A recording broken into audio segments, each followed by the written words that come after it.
Right. BC రిజర్వేషన్‌కి సంబంధించి మరి ప్రధాన సమస్యగా తీసుకొని అదేవిధంగా బీసీ నాయకులు కూడా మరి ఒక దగ్గర జమ అవుతున్న కార్యక్రమం మనం చూస్తున్నాం. సో, బీసీ జేఏసీలో మరి అదేవిధంగా బీసీలకు కూడా అనుకూలంగా మరి ఇతర కులాలు కూడా వచ్చి మద్దతు ప్రకటిస్తున్నాయి. ఇందులో భాగంగా డాక్టర్ పబ్బతి శ్రీకృష్ణ ఈయన మాల మహానాడుకి సంబంధించిన జాతీయ ప్రెసిడెంట్ ఉన్నారు. అయితే మరి బీసీలకు సపోర్ట్‌గా నిలుస్తూ దీని మీద మాట్లాడేందుకు మన ఆంధ్రప్రభను కూడా పలకరించడం జరిగింది. అన్న నమస్తే అన్న. నమస్తే, గుడ్ మార్నింగ్. ప్రభాకర్ అన్న. ఇప్పుడు స్థానిక సంస్థల ఎన్నికల మొదటి దశ నామినేషన్ల స్వీకరణ ఇవ్వాలి. అదేవిధంగా మరి దీన్ని సవాల్ చేస్తూ హైకోర్టులో కూడా వేసింది కూడా ఒక పిటిషన్ వేసింది కూడా ఇవ్వాలి.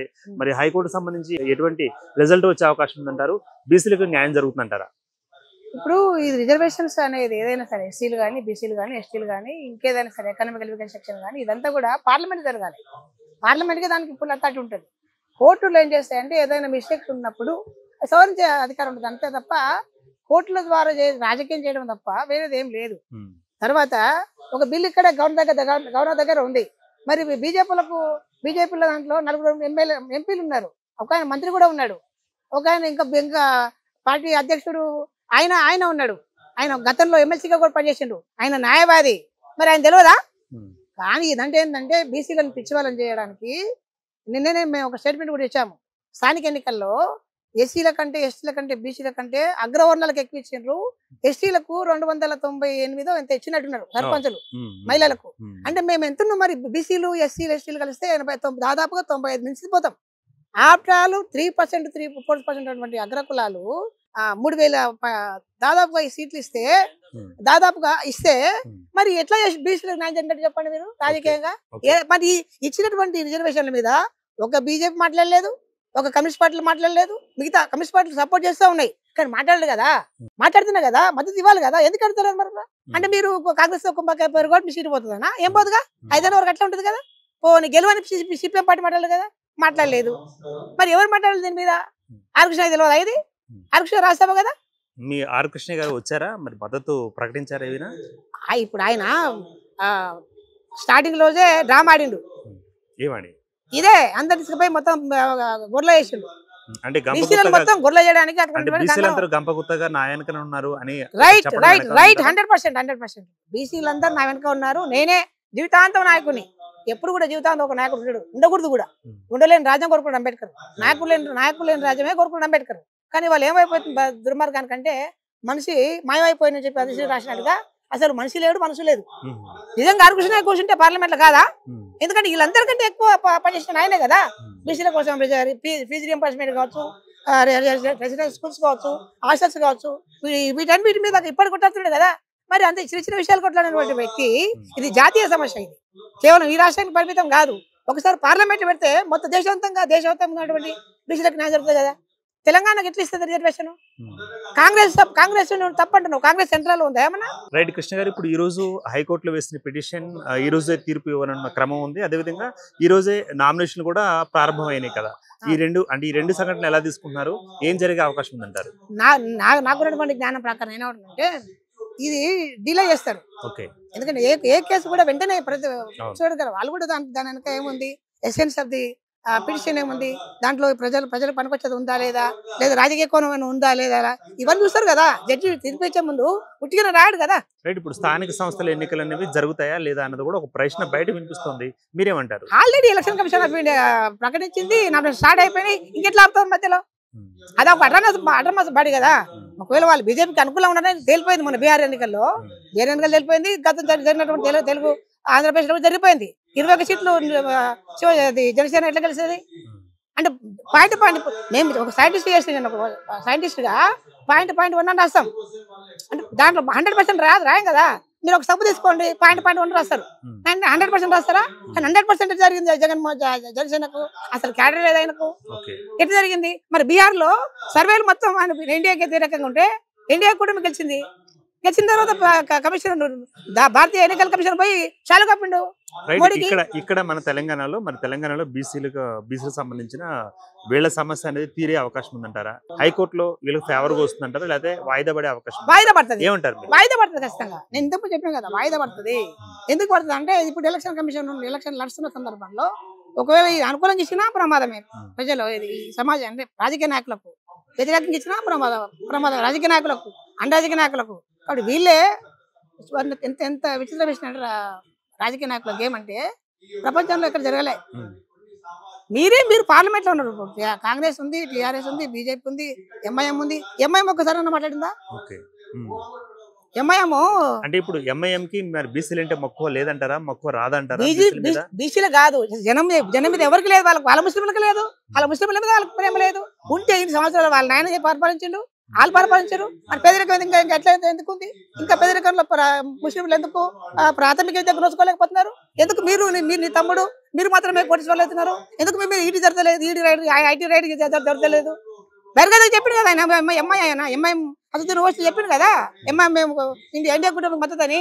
దీన్ని ఎందుకు చెప్పిండు? ఇవన్నీ జరగొద్దని, ఈడీ రైట్స్ కానీ ఐటీ రైట్స్ కానీ జరగొద్దని చెప్పిండు ఆయన.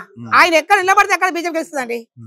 ఎంఐఎం ఎక్కడ పోటీ చేస్తే బీజేపీ గెలుస్తుంది. రైట్. మరి ఇప్పుడు మాల మహానాడుకి సంబంధించి జాతీయ నాయకుడిగా, జాతీయ అధ్యక్షులుగా మీరు బీసీల మీద ఉన్న అభిప్రాయం ఏంటంటారు? బీసీలు ఒకటేనండి, ఇట్లా మీటింగ్లు పెట్టినంత కాలం, మనం రోడ్ల మీద పెట్టినంత కాలం సమస్య పరిష్కారం కాదు. ఎవరైతే కాంగ్రెస్ వాళ్ళు కాదు, టీఆర్ఎస్ వాళ్ళు, బీజేపీ ఎంపీలు ఉంటారో, బీసీ ఎంపీలు ముందు వాళ్ళ ఇళ్ళకి ముట్టడిస్తాడు. ముందు ముట్టడిస్తే అప్పుడు అర్థమవుతుంది. లేదా వాళ్ళకి వ్యతిరేకంగా మీరు పోటీ చేయండి, ఓపెన్ కడిగిలో పోటీ చేయండి. కాంశీరాము జనరల్ వేసిండు ఆయన. నేను ఎమ్మెల్సీగా పోటీసిన హైదరాబాద్ రంగారెడ్డి ఎన్నికల్లో. నేను జనరల్ గా నేను ఎస్సీ కదా, నేను మరి చేయవద్దు కదా. కానీ అంత ఎవరైనా చేసుకోవచ్చు, మరి మీరే చేస్తారు. బొట్టుతో దెబ్బ కొట్టారు వాళ్ళని అంటూ నేను.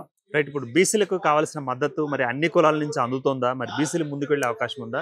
బీసీ రిజర్వేషన్ న్యాయం జరిగే అవకాశం ఉందంటారా? ఇప్పుడు బీపీ మండలు ఏర్పడినప్పుడు దేశం మొత్తం తిరిగాడు ఆయన. ఇట్లా మీటింగ్ పెట్టుకోలే ఆయన. బీసీలు కూడా మొత్తం గ్రామాలు మొత్తం తిరగాల్సిన అవసరం ఉంటుంది. గ్రామాల్లో ఇంకా చైతన్యం లేదండి, చదువు లేదు. బీసీలో చదువు లేదు. ఇప్పటికీ చదువు మొత్తం ప్రైవేటీకరణ అయిపోయింది. ఒకవేళ ఎవరో ఒకరు ఉద్యోగస్తులు ఒకరు ఇద్దరు ఉన్నా కానీ ఆడపిల్లలు కూడా ప్రైవేట్లోకి వేస్తున్నారు.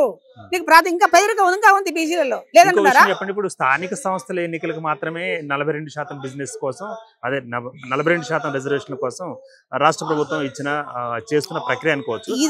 ఎమ్మెల్యే కావచ్చా, లేకపోతే ఎంపీలు కావచ్చా? మరి ఆ ఎన్నికల్లో, ఆ ఎలక్షన్స్ లో మరి బీసీలకు 42% ఇచ్చే ధైర్యం ఉందంటారా, దమ్ము ఉందంటారా ప్రభుత్వాలకి? ఇప్పుడు ఎవరు అడగలేదు 420 హామీలు, ఎవరు అడగలేదు కాంగ్రెస్ పార్టీని.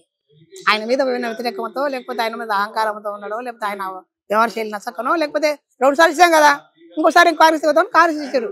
అంత మాత్రం ఇదంతా క్రెడిబిలిటీ మొత్తం రేవంత్ రెడ్డి అంటే ఒప్పుకోను నేను తెలంగాణ ఉద్యమకాడు. ఆయన ఎక్కడ ఉద్యమం లేడు. బీసీల ఉద్యమంలో ఉన్నారు, ఎస్సీల ఉద్యమంలో ఉన్నారు, ఆదివాసీల ఉద్యమంలో ఉన్నారు. కాబట్టి నాకు బీసీల మీద ఆయనకు ప్రేమ ఎందుకుంటది? అంటే ఇంకోటి, బీసీల మీద నాకు ప్రేమ ఉంది కాబట్టి రాజకీయ డ్రామా. అంటే కామారెడ్డి డిక్లరేషన్ లో నేను 42% ఇస్తానంటూ వాగ్దానం చేశాను. మన జీవో నెంబర్ 9 కూడా తీసుకురావడం జరిగిందంటూ కూడా చెప్తున్నారు కదా రేవంత్ రెడ్డి. ప్రేమ కాదంటారా ఇది బీసీల మీద? ఇది మాకు మాటింటారా? నిజంగా చిత్తశుద్ధి ఆయన ఏం చేయాలంటే, ముఖ్యమంత్రి ఆయన మాజీ బీజేపీ క్యాండిడేట్ కాబట్టి ముడి దగ్గర కూర్చొని, అన్నా ఇట్లా ఉంది మా సిచ్యువేషన్, మరి నేను ఇట్లా మళ్ళీ ఇంకా 10 ఏళ్ళు నేను ఉండాలనుకుంటున్నాను ముఖ్యమంత్రిగా, కాబట్టి మరి నాకు ఇది అవకాశం ఇస్తే అది మీకే క్రెడిబిలిటీ ఇస్తే, నాకు క్రెడిబిలిటీ అవసరం లేదు, నాకు పదవి అవసరం అని చెప్పి అడగొచ్చు కదా. ఎందుకు అడగలే? జీవో అంటే ఏంటిదండి? ఇది కాపీ. అథెంటిక్, దానికి అథెంటిక్ కాదు. రాష్ట్రపతి ముద్ర వేస్తే దానికి అథెంటిక్ అవుతుంది. నీ గవర్నర్ లేకపోయా, రాష్ట్రపతి లేకపోయా ఎట్లయితుంది? జీవోలు 100 తీయచ్చు. దాన్ని గవర్నమెంట్ ఆర్డినెన్స్ అంటారు, గవర్నమెంట్ అఫీషియల్ గా ఏదో అంటారు దాని పేరు. అంటే గవర్నమెంట్ ఆర్డరే కదా. గవర్నమెంట్ ఆర్డర్కి ఏముంటది అథెంటిక్? అది గజెట్ అయితే మాత్రం దానికి అధికారం ఉంటుంది. ఇప్పుడు ఆదివాసీ చాలా చట్టాలు వచ్చినాయి, ఏమైపోయినాయి అలా నాశనం అయిపోయినాయి మొత్తం. బీజేపీ నరేంద్ర మోడీ కార్మికులు తీసుకొచ్చిండు. ఎందుకు తీసుకొచ్చిండు అంటే ఇంకోటి కూడా, ఇప్పుడు ఆల్రెడీ ఇచ్చిన జీవో నంబర్ 9 ఉంది. ఆ 9ని హైకోర్టులో ఇష్యూ అవుతుండగా, హైకోర్టులో వాదన జరుగుతుండగా మళ్ళీ ఇంకో కొత్త జీవో, మళ్ళీ రేపు ఇంకో కొత్త జీవో, ఎన్నో జీవోలు ఇలా మారుస్తారు. మరి ఎప్పుడు బీసీలకు న్యాయం జరుగుతుంది అన్న ప్రశ్నకి మీ సమాధానం ఏంటారు మేధావిగా? ఇదంతా ఏంటంటే రాజకీయ నాయకుల యొక్క డ్రామాలో భాగం. గతంలో కూడా ఒక రెడ్డి అనేసిండు, బీసీల బదులు ఒక రెడ్డి అనేసిండు. ఎందుకు కాకెందుకు వెళ్ళకపోయింది? ఇప్పుడు ఒక రాష్ట్రానికి ప్రభుత్వ న్యాయవాది ఉంటాడు, ఎందుకు ఆయనతో ఎందుకు పేరు ఒక మామూలు వ్యక్తిని ఎందుకు పెట్టిండు అంటే అప్పుడు అర్థమైపోయింది కదా నీకు. ఈయనే గవర్నమెంట్ తరఫున ఒక అడ్వకేట్ జనరల్ ఉంటాడు. అడ్వకేట్ జనరల్ ఎందుకే రోడ్డు నేను సుప్రీంకోర్టులో కానీ హైకోర్టులో కానీ ఎందుకే పేరంటే మీకు ఇష్టం లేదు. అది ఇష్టం లేదు. అది ఒకవేళ వేపిస్తే నీ పదవి పోతుంది బీజేపీ నుంచి. ఇది నా అభిప్రాయం. అది నిజంగా నీకు ప్రేమ ఉంటే నీకు ఉన్నటువంటి రాపోర్ట్ ప్రకారంగా తప్పేం కాదు కదా. రాజకీయాల్లో కలిసి పనిచేయడం తప్పేం కాదు కదా. ఇది ఫెడరలిజం. రాష్ట్రాల కేంద్ర ప్రభుత్వాలకు వారధిగా ఉన్నటువంటి రాజ్యాంగం అనేది. మరి మీ సమస్యలు సార్ నా దగ్గర ఇట్లా ఉన్నాయి సార్, మరి అన్న ఇట్లా ఉంది, నా మీద నన్ను కనీసం గౌరవంతో మీరు అని చెప్పి ఎందుకు అడగద్దు? రైట్. మరి మొత్తంగా చూసినట్లయితే మాల మహానాడు జాతీయ అధ్యక్షులు మరి డాక్టర్ పబ్బతి కృష్ణ గారు మనతో పాటు మాట్లాడడం జరిగింది. బీసీల పట్ల మేము సైతం అంటూ మరి కొట్లాడడానికి సిద్ధంగా ఉన్నాం. మరి బీసీల మీద జరుగుతున్న లేకపోతే బీసీల రిజర్వేషన్ మీద జరుగుతున్న ఈ దాడులు ఏవైతే ఉన్నాయో దాడులు సదా మేము పూర్తిగా ఖండిస్తున్నాం. రాజకీయంగా డ్రామాలాడటానికి మాత్రమే ఈ విధంగా కొత్త జీవులు తీసుకురావడం, నెక్స్ట్ ఇప్పుడు స్థానిక సంస్థల ఎన్నికలకు ఆ రిజర్వేషన్స్ కాకుండా, చెప్పిన రిజర్వేషన్ కాకుండా, ఇస్తామన్న రిజర్వేషన్ కాకుండా పాత రిజర్వేషన్ మీద వెళ్ళడం మరి బీసీల మీద ఉన్న సౌత ప్రేమకు ఒక ఉదాహరణ అంటూ కూడా తన యొక్క అభిప్రాయాన్ని వ్యక్తీకరించారు. కెమెరామెన్ రఘుతో దుర్గా.